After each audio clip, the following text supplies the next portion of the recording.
você mais uma vez aqui na Igreja de Bom Sucesso, em Gravataí, para estudarmos a Palavra de Deus. Você é nosso convidado. Aqui também temos alguns irmãos atrás da câmera que estão nos acompanhando neste estudo aqui, que queremos convidar você a participar. Antes de iniciarmos o estudo, convido a todos que estão conosco aqui, mais você que está assistindo, para curvar a sua fronte e vamos orar. Santíssimo Deus, bondoso Pai, queremos ser entregados às suas mãos instantes. Sabemos, Senhor, que somos pecadores, tremendamente pecadores. Sabemos, Senhor, que temos fraquezas, falhas e às vezes caímos, Senhor, perante aos dardos falados do maligno. Mas também sabemos, Senhor, que Tu estás sempre lá para nos proteger, nos perdoar, nos levantar novamente. A nossa vida é assim, Senhor. Cai e levanta o tempo todo. Nesta noite, Senhor, queremos estar a Tua palavra, aprender mais de Ti e sabemos mais das Tuas boas novas. Nos abençoe, Senhor, nesse instante, perdoa os nossos pecados, em nome de Jesus. Amém. Convido você então aí, que está assistindo, mais os irmãos que estão conosco aqui, para estudarmos mais uma vez a palavra de Deus. E hoje eu trouxe aqui um assunto que tem muito a ver, vocês sabem que nós somos adventistas do sétimo dia, isso aqui é uma igreja adventista do sétimo dia. As mensagens que a gente grava aqui e traz para vocês, são para os adventistas, mas também pode servir para todas as denominações religiosas. Essa de hoje aqui é um pouco focada para o meu povo adventista, mas também serve para todos. E com certeza, se você é de outra denominação, vai se identificar também. Tá? Abra sua Bíblia aí, tá? Em Apocalipse 14, o verso 6 e 7. Aos meus irmãos adventistas que já conhecem esse texto, mais ou menos já devem ter uma ideia para que lado eu vou caminhar. Você acertou, mas hoje não. Hoje eu vou pegar esse tema aqui e caminhar para um outro caminho. E você, meu amigo adventista, talvez não tenha pensado assim ainda. Tá? Mas é isso aí mesmo. Esse caminho que você pensa, esse é o caminho. Tá? Diz ali então, no capítulo 14 de Apocalipse, o verso 6 e 7. Vi outro anjo voando pelo meio do céu, tendo o evangelho eterno, para pregar os que se assentam sobre a terra, a cada nação, tribo, língua e povo, dizendo em grande voz: temei a Deus e dai-lhe glória, pois é chegada a hora do seu juízo. E adorai aquele que fez o céu, a terra, o mar e as fontes das águas. Olha, como eu falei, qualquer adventista, meu irmão adventista, vai pensar o quê? Bom, já sei o que ele vai pregar. Ele vai pregar sobre a igreja verdadeira, vai pregar sobre a igreja de Deus dessa terra. Poderia, meu irmão, poderia. Mas eu quero ir um passo além. Tá? Eu quero dar aquela segunda milha para você, quem está aqui assistindo. Quando a gente vê esse texto de 6 e 7, tem muito a ver com a missão adventista e a missão da igreja nesta terra. Não é? Vamos rever aqui?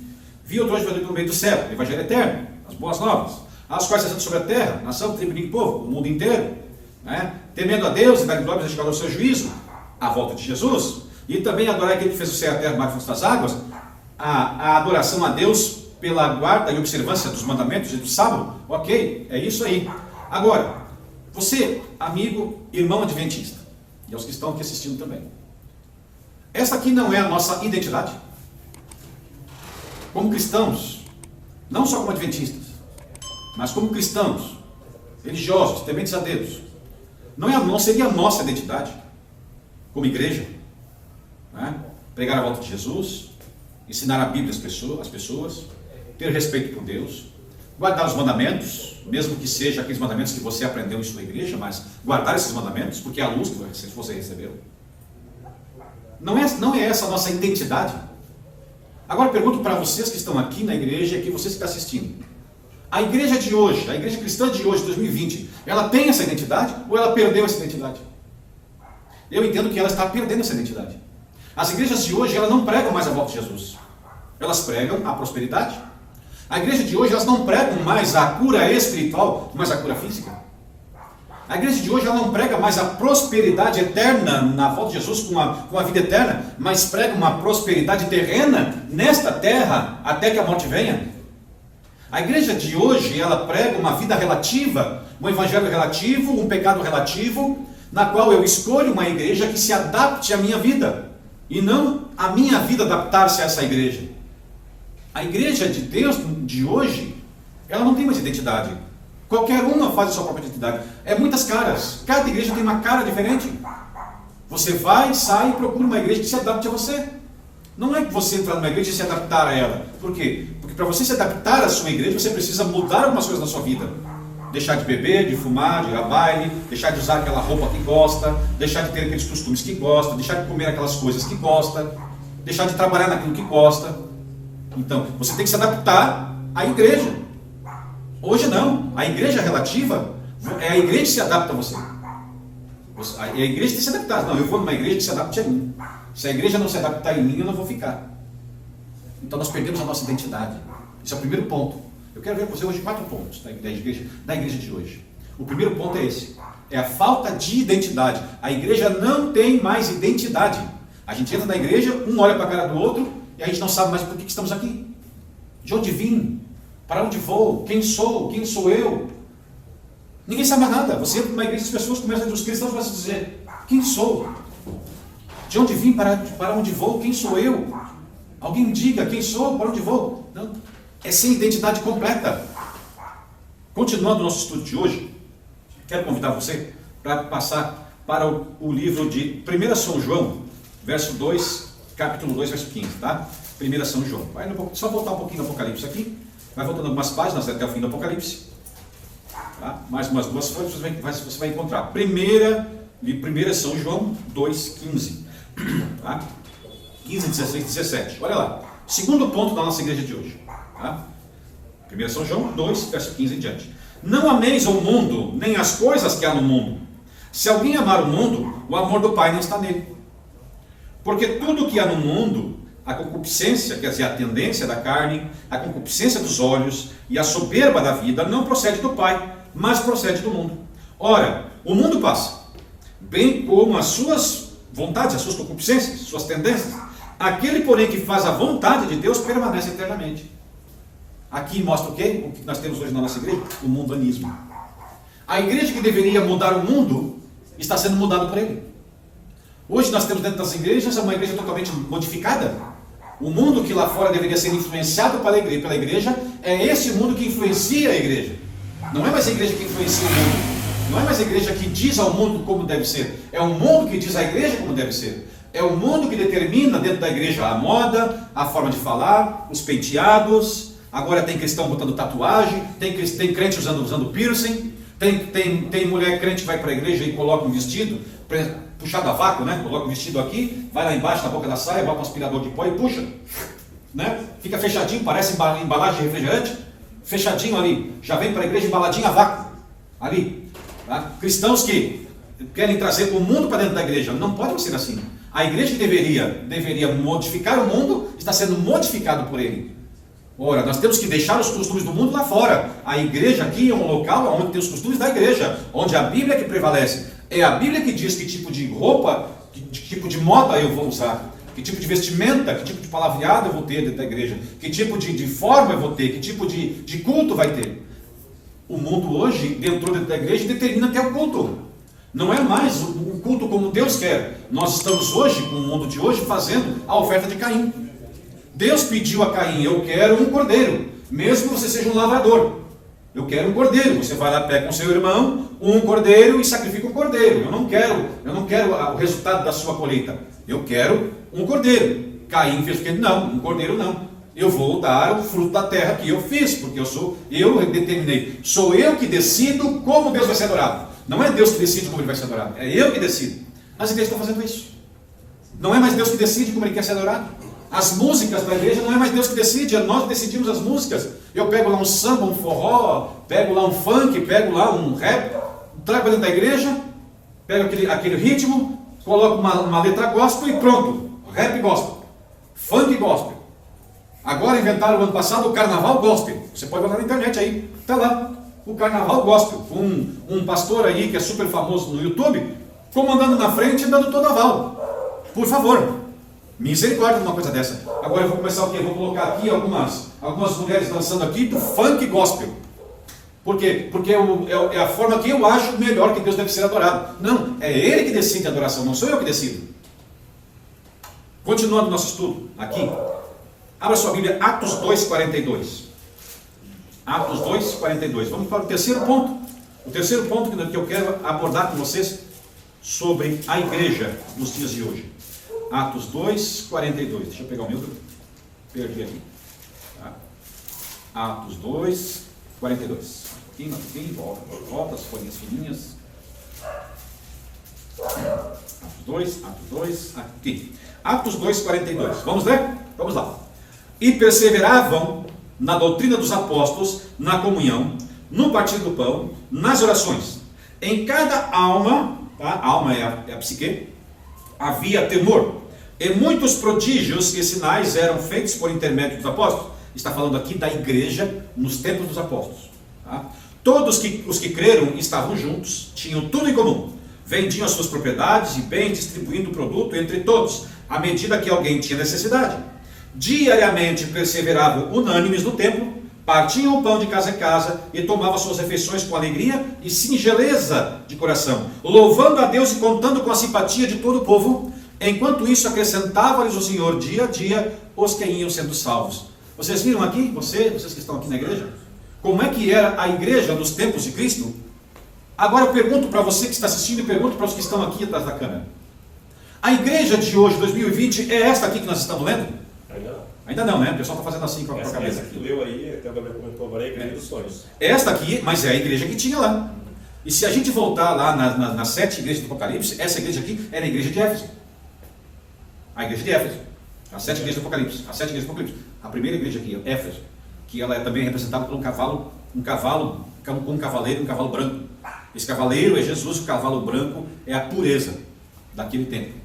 Tá? Olha ali como é que diz, eles perseveraram na doutrina dos apóstolos. Quer dizer o seguinte, essa igreja aqui não tinha facções dentro da igreja, não tinha alguns grupinhos de irmãos pensando diferente e conspirando com os outros grupinhos. Eles eram unânimes na doutrina. Todos eles obedeciam a doutrina igualzinho, não tinha pequenas facções, criando doutrinas próprias e trabalhando contra a doutrina do outro, e trabalhando contra a igreja, falando mal do pastor, falando mal do presbítero, do ancião, do bispo. Não tinha nada, era uma igreja unida, unânime na doutrina. Ali também diz que eles tinham, os sinais eram feitos ali, todos crendo juntos, tinham tudo em comum, vendiam as propriedades e bens e iam distribuindo aos outros. Será que nós temos hoje irmãos que podem dar coisas assim aos outros, que vendem uma coisa e entrega para os pobres? Nós não temos. Eu conheço e conheci irmãos que saíam da igreja mais cedo para não dar carona para as pessoas, mesmo sabendo que estava chovendo. Eu conheci, você talvez conheceu algum irmão em sua igreja, que fugia pouco antes de acabar o culto, justamente para não ter que dar carona para ninguém. Por quê? Para não gastar gasolina, para não estragar o carro, seja o que for. Irmãos que não ajudavam ninguém, não prestavam nada, não ajudavam em nada na igreja, não ajudavam nem com o seu tempo na igreja. Queriam vir na igreja apenas para buscar as bênçãos e ir para casa. Tá? Eram apenas transportadores de bênçãos. Muitos estavam engordando espiritualmente, né? Mas isso aí. Isso faltava. Passar, porque a mensagem do Evangelho foi feita para se absorver e se passar, se transbordar. Sim. É por isso que a gente vê, por exemplo, quando Jesus ele faz lá o milagre dos pães, né? Ali. 5 pães, 2 peixes e tal, e alimenta 5.000 pessoas, mais as mulheres, as crianças, e ainda sobrou. Ora, como é que funcionava? Jesus ficava em cima na colina, produzia os pães e os peixes, os discípulos vinham, subiam a colina, pegavam o pão e o peixe fresquinho, descia correndo, entregava na mão da pessoa, subia correndo de volta de novo, pegava na mão de Jesus, entregava para outro lá, voltava correndo, pegava na mão de Jesus, entregava para outro. 5.000 pessoas, mais as mulheres e as crianças, com 12 discípulos. Ora, será que não dava mais prático para Jesus fazer para todo mundo assim? Pessoal, baixa a cabeça, fecha os olhos e coloca a mão para frente. Vou contar até 3, tá? E vou estalar o dedo, vai aparecer na mão. Pão e peixe na mão de todo mundo, tá? 1, 2, 3, pá! Jesus tinha poder para isso? Tinha poder para isso. Agora, por que ele fez os discípulos irem e voltarem várias vezes até ele? Por quê? Tu sai da tua casa, vem até a igreja, vem até Cristo. Ele te entrega o pão quentinho, que é a mensagem, né? E o peixe. A mensagem que sai dali do pregador, ela sai fresca, como um pão fresco e um peixe fresco. É entregue para você. O que você faz? Você vai para casa. Não, você sai dali e vai entregar para alguém, enquanto está fresquinho essa mensagem. E aí você faz o quê? Volta de novo na igreja. Vai até aquele que produz essa mensagem. Pega a mensagem e vai de novo e entrega para outro, enquanto ela está fresquinha. Isso que eu queria mostrar. Cristo queria ensinar como é que funcionava o transporte do evangelho da mensagem aos discípulos. Eles teriam que vir a Jesus, pegar a mensagem fresquinha e levar e entregar na mão de quem tinha fome. Depois eles vinham de novo a Jesus, pegavam a mensagem fresquinha e voltavam para entregar na mão de quem tinha fome. A igreja de hoje não é assim. Aqui, e vocês percebem aqui o seguinte: diariamente perseveravam unânimes no templo, no Partido do Pão, e tomavam suas refeições para a igreja, eles faziam junta-panela todos os dias praticamente. Para quem é adventista sabe o que é junta-panela, é um almoço na igreja, com todo mundo junto. Imagina a gente fazer na igreja todos os dias que tiver culto, vamos fazer um junta-panela. Tá? E olha para frente ali, aqui não diz que eles saíam por aí pregando o evangelho, aqui diz que é o seguinte, que as pessoas gostavam deles, e o Espírito de Deus, e Deus ia entregando para ele aqueles que iam sendo salvos. Quer dizer o seguinte, eles não precisavam nem sair pregar o evangelho. Eles eram um grupo tão unido e tão puro que as pessoas vinham a eles pedindo para fazer parte daquele grupo. Eu fiquei 1 ano na igreja, numa igreja aqui próxima, Águas Claras, aonde nós praticamente nós não precisamos sair para a rua para evangelizar ninguém. Primeiro porque a igreja, a maioria eram idosos. Como é que eu ia colocar esses idosos na rua para distribuir folheto e ler estudo bíblico? A única coisa que eu pude fazer é mantê-los unidos. Toda semana tinha alguma visita nova na igreja. A igreja cresceu só com visitas que vinham para a igreja por transferência ou pedido para serem batizados ou fazer estudo bíblico, sem a gente precisar sair para a rua. E foi durante 1 ano. Sem evangelismo na rua. Porque o grupo que eu tinha na igreja eram só idosos. Deus pode nos dar. Se a igreja, a sua igreja, e esta igreja aqui for uma igreja parecida com esta aqui, parecida com essa aqui, você nem precisa se preocupar em ir lá na rua bater nas portas. Deus vai mandar as pessoas aqui na porta da igreja. Abra sua Bíblia agora, aqui, e antes que eu passe, né, qual é o ponto-chave que eu vejo aqui hoje nesse assunto, sobre nós estamos lendo aqui sobre Atos 2, é a desunião. A igreja de hoje, ela é desunida. A sua igreja, provavelmente também é desunida, assim como muitas vezes a minha igreja pode estar desunida. Faça com que a sua igreja seja unida, e você não precisa se preocupar com mais nada, apenas una a sua igreja. O Espírito de Deus vai fazer o resto. Troque a sua Bíblia agora aí, mude para Marcos 16, 14. Vamos lá? Para a gente encerrar. Marcos 16, 14.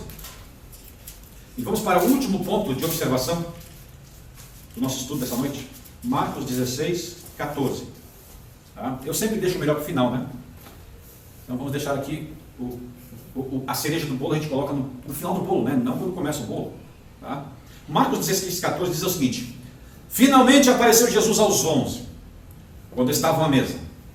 Censurou-lhes a incredulidade, a dureza do coração, porque não deram crédito aos que tinham visto já ressuscitado. Disse-lhe: ide por todo o mundo e pregai o evangelho a toda criatura. Quem crer e for batizado será salvo. Quem, porém, não crer, será condenado. Esses sinais hão de acompanhar aqueles que creem em meu nome. Olha a lista: expelirão demônios, falarão novas línguas, pegarão serpentes, e se alguma coisa mortífera beberem, não lhes fará mal. Se impuserem as mãos sobre os enfermos, eles ficarão curados. Pergunta a você que está aí assistindo, se for cristão, pertencente a alguma igreja, pergunta aos que estão aqui também atrás da câmera. Esta lista aqui faz parte de sua vida? Você consegue aqui expelir demônios, falar novas línguas, línguas dessa terra, pegar serpentes pela cauda ainda, né? Quem tem coragem de pegar uma cascavel pela cauda, né? Se beber veneno, você tem coragem de beber veneno e saber que não vai morrer? Aqui. Você tem coragem de impor as mãos sobre o enfermo e ter a certeza que ele vai ficar curado? Você faria isso? Você sairia de sua casa agora e vai lá no hospital, na ala da oncologia, de quem tem câncer, e impor as mãos sobre as pessoas que têm câncer e curá-los e tirá-los da cama agora e vir para casa curados? Você tem coragem de fazer isso? Você tem capacidade para isso? Nós temos capacidade para isso aqui? Se um endemoniado ficar perto de você na sua igreja, você encara o endemoniado ou sai correndo e chamar um pastor mais próximo para resolver o problema? Está aqui. Por quê? Será que o Deus de Lucas é outro Deus de 2020? Será que o Deus do primeiro século mudou e agora nós temos um outro Deus para este século? É o mesmo Deus. É o mesmo Jesus, é o mesmo Deus Pai, é o mesmo Deus Espírito. Então onde é que está o problema? Onde está o problema? Na acomodação espiritual. Nós hoje, cristãos 2020, nós somos acomodados espiritualmente. Nós temos acomodação, nós somos preguiçosos, nós somos gordos espirituais. sedentários bíblicos. Sedentários da igreja. Nós não queremos saber nada. Nós mal vamos na igreja uma vez de vez em quando. E quando vamos não queremos nos envolver com nada. Mal sabemos um pouquinho de Bíblia e a gente já acha que é um grande filósofo, um grande professor. Acomodado espiritual. Como que Deus vai dar condições para mim, tá, ter esses sinais, sendo que eu sou um acomodado espiritual? Eu tenho acomodação espiritual, eu tenho preguiça religiosa e reclamo porque eu não expulso demônio, porque eu não falo língua, eu reclamo porque eu não curo os doentes, e aí eu boto quem não? Eu boto a culpa na igreja. Não, a culpa é do pastor. A culpa é do pastor, a culpa é do ancião, a culpa é do presbítero. Não é culpa minha não. Eu já faço a minha parte, eu vou na igreja, me ajoelho, eu oro, eu canto junto lá, eu grito aleluia. Eu devolvo meu dízimo, eu dou minha oferta. Não, a culpa é deles lá, não é minha não. Por quê? Porque hoje nós temos medo de colocar a mão sobre o doente. Primeiro que quem cura não é você, é Deus. Por quê? A acomodação espiritual. Quando nós deixarmos de sermos preguiçosos, religiosos, de religião. Quando nós deixarmos de sermos profissionais de igreja. Esse é o grande problema também na igreja. Nós somos cristãos ou profissionais de igreja?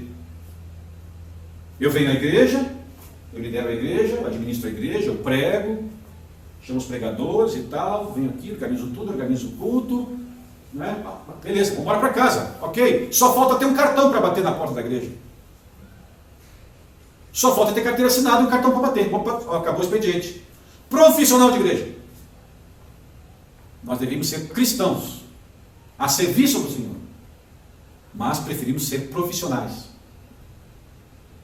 Trabalhar para ser profissional na nossa área, sim, isso é importante. Nós aprendemos cada vez mais para desenvolver as funções da igreja de forma cada vez mais eficiente, para que a igreja seja exaltada, para que a igreja cresça, para que a igreja seja edificada. Agora, o momento que isso passa a ser uma coisa mecânica na minha vida, o momento que isso passa a ser uma coisa de forma profissional, não é mais uma coisa espiritual, aí eu entro na acomodação espiritual. Eu posso ser um expert de Bíblia,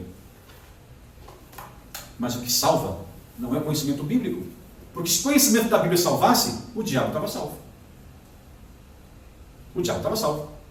Se o conhecimento da Bíblia fosse suficiente, ele era certo, ele era o primeiro da fila para ir para o céu. Porque ele sabe muito de Bíblia. E aí? Então não é conhecimento. Não pense em você que está assistindo aí, porque você sabe bastante de Bíblia, conhece bastante do Espírito de Profecia, para quem é adventista, sabe tudo de Daniel e Apocalipse, sabe tudo de profecias, já leu a Bíblia de cabo a rabo várias vezes, conhece todos os sermões, conhece tudo, faz tudo perfeitamente, não tem pergunta que você não responda, não tem sermão que você não faça, não tem dificuldade na igreja, pronto, vaga garantida do céu. Não. Isso é apenas uma garantia que você é uma pessoa informada. Agora, aquele irmãozinho lá na ponta, que mal sabe ler e escrever, ele pode ter uma vida muito mais santa que você. Eu sempre digo o seguinte: qual é a pessoa mais propensa a se perder dentro da minha igreja hoje? Sou eu. A pessoa mais propensa a se perder hoje dentro da igreja sou eu. Porque eu sou líder dessa igreja aqui. Eu sou a pessoa mais propensa a perecer nessa terra. Primeiro, porque eu sou o líder nessa igreja. Segundo, eu preciso ter conhecimento. Deus me deu alguns dons. Agora, a nossa salvação, ela é de acordo também com a luz que recebemos. Quanto mais luz eu recebo, mais peso vai ter na balança. Quanto mais eu estudo da Bíblia, mais eu vou ser cobrado. Quanto mais eu saber das profecias bíblicas, das coisas de Deus, mais eu vou ser cobrado. Por quê? Porque a minha luz é maior, então a cobrança também é maior. Então quer dizer que quanto mais eu estudar, quanto mais eu aprender, pior vai ser a situação, porque mais eu vou ser cobrado também. Então, quem é mais propenso a se perder? Aquele que mais estudar. Agora, eu não vou estudar então para garantir a salvação? Não é isso. Se você fizer isso, você vai estar caindo na acomodação espiritual e vai se perder também. Você tem que estudar para fazer com que a sua igreja seja edificada, para fazer com que os irmãos da sua igreja sejam edificados. Agora você não pode esquecer da sua salvação. Eu estou aí há 26 anos na igreja. E eu não me lembro. E olha, me lembro de pouquíssimas pessoas que eu mesmo conduzi pela mão até o tanque. Porque eu sempre liderei igrejas. Eu sempre dei estudos em classes bíblicas. Eu iniciava o estudo bíblico e entregava para outro terminar. Porque eu era um líder, então eu não podia ficar lá dando um estudo bíblico. Então eu ia lá, abria o estudo bíblico e entregava para outro. Era esse outro que terminava o estudo e ele conduzia aquela pessoa no tanque. Eu só dei o início. Eu dava estudos bíblicos inteiros de classe bíblica na igreja. Dali saía um estudante que ia estudar com outro e aí eu quer dizer, aí eu vou dizer o que eu vou me perder? Um prepara a terra, um rega, um planta semente, um rega, o outro cuida, o outro colhe. Então, nós não podemos correr no risco de cair na acomodação espiritual. Para encerrar, abra sua Bíblia aí em Apocalipse 22, 13. Eu quero que um de vocês leia, porque você que está aí não sabe, mas a minha Bíblia, eu perdi. Eu perdi o capítulo 19, 20, 21 e 22 da minha Bíblia. Os últimos 4 capítulos do Apocalipse caiu, se perdeu, não sei onde foi parar. Então eu não tenho os últimos 4 capítulos. Né? Então, quem tiver aí, né, se puder, leia em voz alta, chega aqui pertinho da câmera aqui e leia para nós. Então, Apocalipse 22, 13. Você que está aí também, abra sua Bíblia. Quem tiver, pode ler. Eu sou o Alfa e o Ômega, o primeiro e o último, o princípio e o fim. É isso aí. Cristo é o começo e o fim. É o Alfa e o Ômega. O Alfa é a primeira letra do alfabeto grego. O Ômega é a última letra do alfabeto grego. Cristo é o começo e o fim. Meus irmãos que estão aqui, você que está assistindo, não se preocupe com o futuro.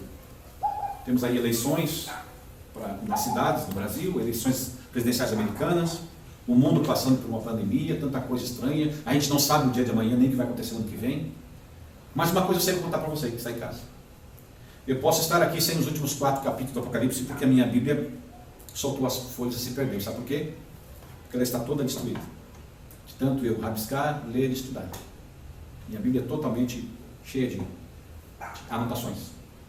Mas antes de eu perder as folhas que eu estou sem, eu li as últimas páginas. E eu sei o fim da história. Eu sei como a história termina. Porque eu li o último capítulo. Eu posso não ter aqui hoje, mas eu li o último capítulo. E conto para você em casa. No último capítulo da Bíblia, é dito que tudo terminará bem. Amém? Amém. Nós possamos então ter isso em mente. Temos identidade como cristão. Tá? Não permitir que o mundo entre em nossas igrejas. Termos mais união em nossas igrejas. E não sermos acomodados espirituais. Se a gente fizer isso, nós faremos parte das bênçãos que tem lá no último capítulo do Apocalipse. Pega a sua Bíblia aí, depois, e leia o último capítulo de Apocalipse. E você vai ver que eu estou certo. Tudo terminará bem e nós venceremos. Amém? Amém. Convido a você que está aí, do lado de lá da tela, aos que estão aqui também, vamos orar. Curva a sua fronte também conosco. Santíssimo Deus, bondoso Pai, agradecemos, Senhor, por tuas bênçãos, por tua proteção. Amém. Graças a ti, Senhor, temos a opção e oportunidade que tivemos de ler o último capítulo do Apocalipse. Por isso, Senhor, sabemos como a história acaba. Sabemos, Senhor, que haverá muitas dificuldades ainda. Haverá muita tristeza, haverá muito sangue derramado. Haverá ainda muita dor. Haverá ainda muita coisa feia, muita coisa ruim. Haverá muito sofrimento de todas as partes. Haverá também muita angústia de nossa parte. Mas nós sabemos, Senhor, que de acordo com o último capítulo do Apocalipse, tudo acabará bem. Amém. Perdoa, Senhor, os pecados, falsas transgressões. Esteja também, Senhor, com quem está nos assistindo. Perdoa também os pecados deles e que eles possam, Senhor, atestar a Ti como Salvador pessoal. Em tudo, Senhor, te agradecemos. Em nome de Jesus. Amém. Amém.